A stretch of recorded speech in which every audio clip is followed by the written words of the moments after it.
DPR kritik aturan penyediaan alat kontrasepsi bagi remaja.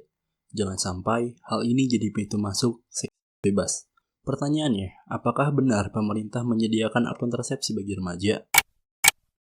Perlu diketahui bahwa aturan penyediaan alat kontrasepsi bagi remaja terdapat dalam Peraturan Pemerintah Nomor 28 Tahun 2024 tentang Peraturan Pelaksanaan Undang-Undang Nomor 17 Tahun 2023 tentang Kesehatan. Tepatnya pada Pasal 103 Ayat 4.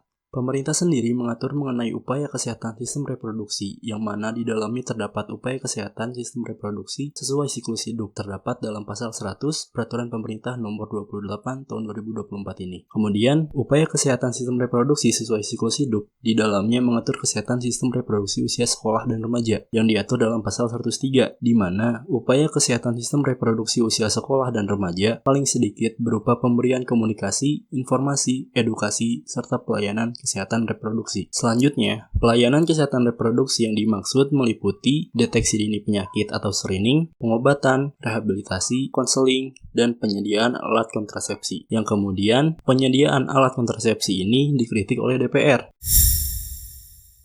Sebenarnya, apa maksud dari pelayanan kesehatan itu sendiri? Dalam ketentuan umum peraturan pemerintah ini, tepatnya pada pasal 1 angka 3, disebutkan bahwa pelayanan kesehatan adalah segala bentuk kegiatan dan atau serangkaian kegiatan pelayanan yang diberikan secara langsung kepada perseorangan atau masyarakat untuk memelihara dan meningkatkan derajat kesehatan masyarakat dalam bentuk promotif, preventif, kuratif, rehabilitatif, dan atau paliatif. Menurut KBBI, promotif bersifat memajukan atau meningkatkan. Dalam hal memelihara dan meningkatkan derajat kesehatan masyarakat, promotif dapat diartikan sebagai upaya untuk mencegah timbulnya penyakit dengan mengedukasi masyarakat. Preventif merupakan tindakan pencegahan untuk mengurangi risiko penyakit. Kuratif adalah pengobatan dan perawatan untuk menyembuhkan penyakit atau mengurangi gejala. Rehabilitatif yaitu proses pemulihan setelah penyakit atau cedera, termasuk rehabilitasi fisik dan psikososial. Dan paliatif sendiri adalah hal yang diberikan kepada pasien untuk meringankan dan mengurangi penderitaan, termasuk pemberian obat yang dapat meredakan rasa sakit. Sehingga pelayanan kesehatan berupa penyediaan alat kontrasepsi bagi usia sekolah dan remaja, sebagaimana dimaksud pasal 103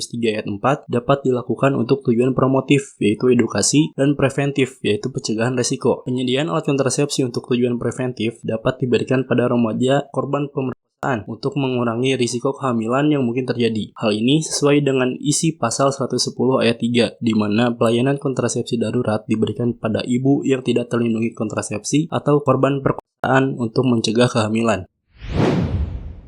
Saya pribadi berpendapat bahwa aturan penyediaan alat kontrasepsi ini tidak dimaksudkan sebagai kebolehan bebas bagi remaja, karena dalam pasal 103 ayat 2 diatur mengenai pemberian komunikasi, informasi, dan edukasi dalam upaya kesehatan sistem reproduksi usia sekolah dan remaja, yang mana di dalamnya terdapat pemberian edukasi mengenai melindungi diri dan mampu menolak hubungan seksual. Sehingga apabila penyediaan alat kontrasepsi bermaksud melegalkan hubungan seksual bagi remaja, maka hal tersebut tidak sesuai dengan isi pasal 103 ayat 2 itu tadi. Sebagai penutup, saya setuju dengan pendapat yang menyatakan perlu diberikan ketentuan tambahan mengenai penyediaan alat kontrasepsi bagi remaja, karena pelayanan kesehatan berupa konseling yang sama-sama terdapat di pasal 103 ayat 4 diatur lebih lanjut dalam pasal 103 ayat 5. Maka sudah seharusnya pelayanan kesehatan berupa penyediaan alat kontrasepsi bagi remaja diberikan pasal yang mengatur lebih lanjut sebagaimana pemberian konseling.